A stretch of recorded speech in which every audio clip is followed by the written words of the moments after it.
Hi friends. நம்மள கஷ்டப்படுத்துறவங்க கிட்டேருந்து எப்பவுமே நம்ம வந்து ஒரு பாடம் எடுத்துக்கிறணும். என்னைய யார் கஷ்டப்படுத்துறாங்களோ, அவங்கள மறக்கவே மாட்டேன் அப்படின்னு சொல்ற ஒரு பாடத்த நம்ம எடுத்துக்கிறணும். அதுக்காக அவங்கள வந்து பழி வாங்கணும் அப்படிங்கிறதெல்லாம் இல்லங்க. அந்த சூழ்நிலைய நம்ம என்னைக்குமே மறக்கவே கூடாது. மனுஷங்கள வந்து மன்னிச்சு விட்டுறலாங்க. ஆனா மறக்கக்கூடாது. அந்த சூழ்நிலைய மறக்கவே கூடாதுங்க. மறப்போம், மன்னிப்போம் அப்படிங்கிறதெல்லாம் இந்த காலகட்டத்தில வந்து செல்லாதுங்க. மன்னிச்சிரலாம். ஆனா, அந்த சூழ்நிலைய எந்த காரணத்த கொண்டும் நம்ம மறக்கவே கூடாதுங்க. அந்த வலிகள், வேதனைகள் இதெல்லாம் நம்ம மறக்காம இருந்தா தான், அடுத்து ஒரு சூழ்நிலை இது மாதிரி வர்றப்ப, நம்ம அந்த சூழ்நிலையிலருந்து நம்ம எப்படி வெளிய வர்றது, நம்ம எவ்வளோ இதா அறிவா பேசுறது அப்படிங்கிறதெல்லாம் நமக்கு ஈஸியா கத்துக்க முடியும். அதனால மன்னிங்க. ஆனா, அந்த சூழ்நிலைய எப்பயுமே மறக்காதீங்க.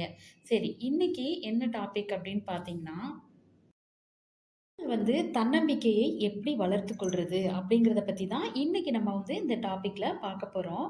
முதல்ல மரியாதை. அடுத்தவங்க வந்து நமக்கு மரியாதை குடுக்கணும் அப்படின்னு சொல்லிட்டு யாரா இருந்தாலும் நெனைப்போங்க. ஒரு விலங்குகள் கூட பார்த்தீங்கன்னா, அதுக்கு உண்டான அந்த மரியாதைய குடுக்குறப்ப அமைதியா போயிரும். நம்ம அதுகிட்ட போய் கோவத்த காமிச்சுட்டு அப்படியும் அத விரட்டுறது, இந்த மாரிலாம் பண்றப்ப வந்து அதுக்கும் கோவம் வரும். ஸோ நம்ம வந்து முதல்ல மரியாதை அப்படிங்கிறது நமக்கு எல்லாரும் குடுக்கணும் அப்படின்னு நெனைக்கிற மாரி, நம்ம முதல்ல அடுத்தவங்களுக்கும் மரியாதை குடுக்கணும். நமக்கு மரியாதை அப்படிங்கிறது நம்ம கேட்டோ, இல்ல அடுத்தவங்க கிட்ட வாங்குற விஷயம்லாம் இது கிடையாது. அது தானாவே நமக்கு வந்து வரணுங்க.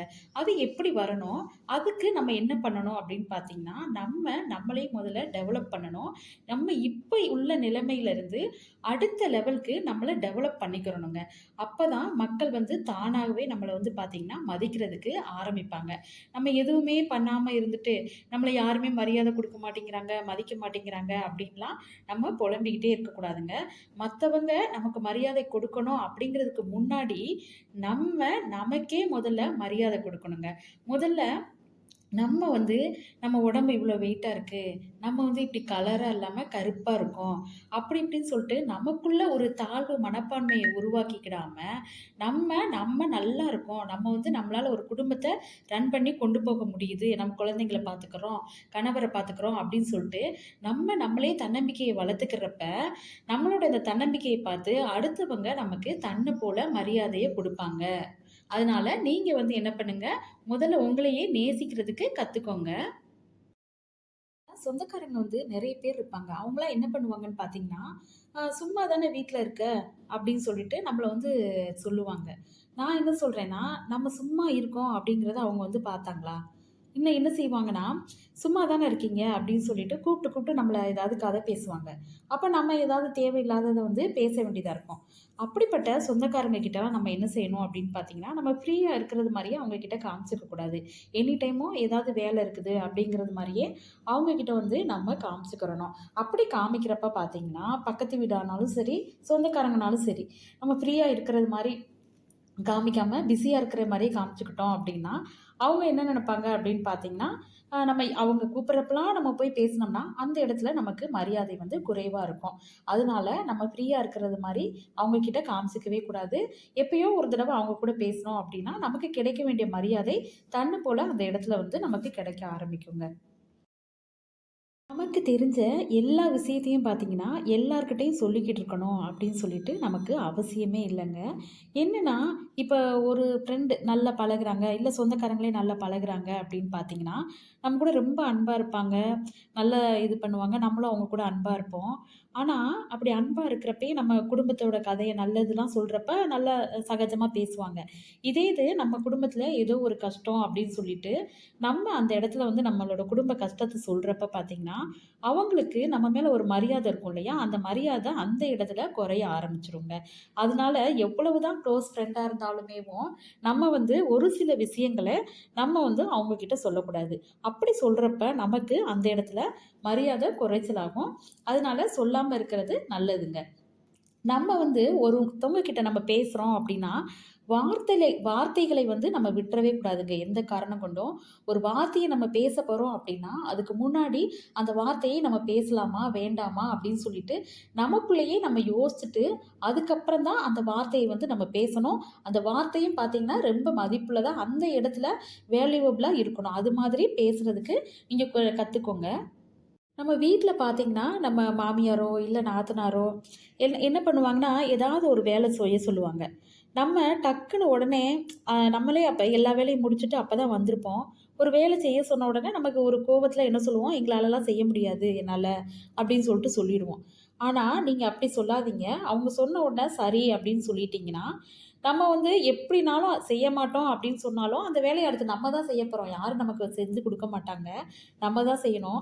அது ஏன் நம்ம செய்ய மாட்டோம் அப்படின்னு சொல்லிட்டு, நம்ம கெட்ட பேர் வாங்கிக்கிட்டு, ஒருத்தருக்கு ஒருத்தர் மனஸ்தாபம் ஏற்படுறதுக்கு, சரி நான் செஞ்சுர்றேன் அப்படின்னு சொல்லிட்டோம்னா, பின்னாடி கூட நம்ம வந்து செஞ்சுக்கலாம்.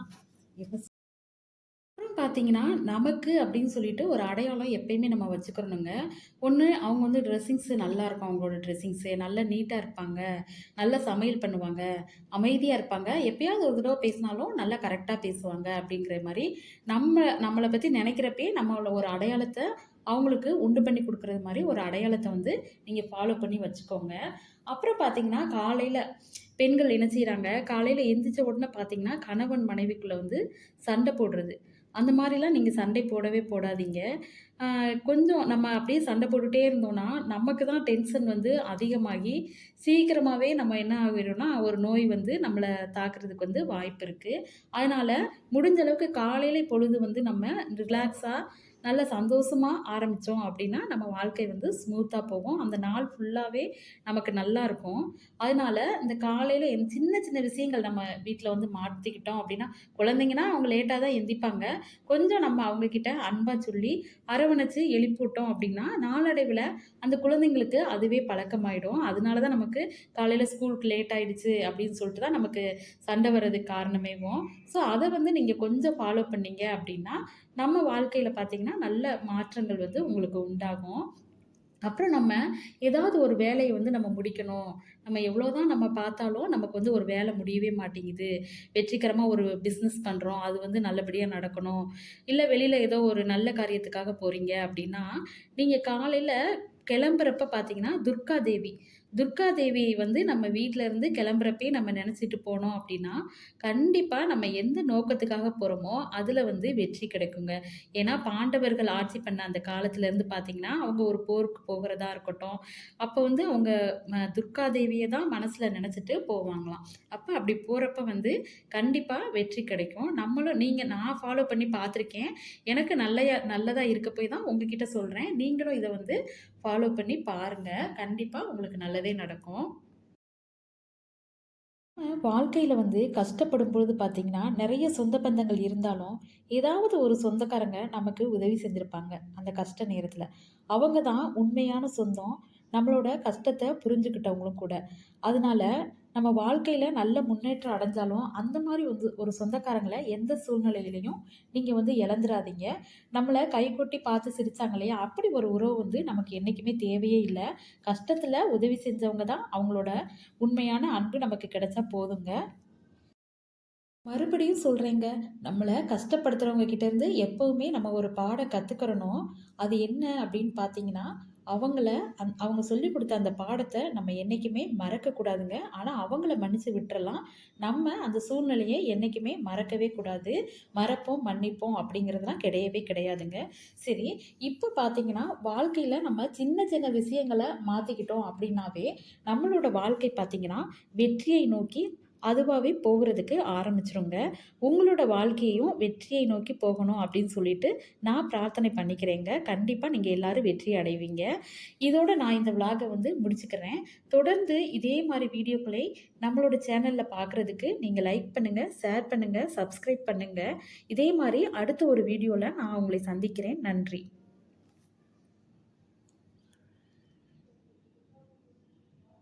இது பார்த்தீங்கன்னா, நாங்க வந்து இப்ப அணுகுண்டு பெட்டி ஒட்டிக்கிட்டு இருக்கோம் வீட்ல. டெய்லி ஏதாவது ஒரு வேலை வந்து எங்க ஊர்ல கிடைக்கும். ஆனா, சாம்பிராணி சில நேரம் சுத்துவோம். சில நேரம் இந்த அணுகுண்டி பெட்டி சுத்துவோம். சில நேரம் பார்த்தீங்கன்னா, இந்த சக்கரம் சுத்துறோம் இல்லையா? அந்த இது கூட நாங்க வந்து செய்வோம். அதனால தான் உங்ககிட்ட காமிச்சுக்கிட்டு இருக்கேன் இந்த இத. நீங்களும் உங்க ஊர் சைடு ஏதாவது தொழில் கிடைக்கும் அப்டின்னா, கண்டிப்பா எடுத்து செய்யுங்க. நான் இதோட முடிச்சுக்கிறேன். Thank you.